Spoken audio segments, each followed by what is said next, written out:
రాజ్యం యానిమేలియా, వర్గం Chordata, ఉపవర్గం Vertebrata, తరగతి మమ్మేలియా, ఉపతరగతి ప్లాసెంటేలియా, క్రమం ప్రైమేట్స్, ఉపక్రమం హాప్లోరైని, కుటుంబం హోమినిడే, ఉపకుటుంబం హోమినియే, ప్రజాతి హోమో, జాతి సేపియన్స్.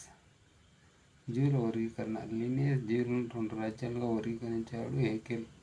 జీవులను 3 రాజ్యాలుగా వర్గీకరించాడు కోప్లాండ్. జీవులను 4 రాజ్యాలుగా వర్గీకరించాడు ఆర్హెచ్ విట్టేకర్. జీవులను 6 రాజ్యాలుగా వర్గీకరించారు. వీటిలో విట్టేకర్ వర్గీకరణ ప్రాముఖ్యమైనది. జీవుల వర్గీకరణ.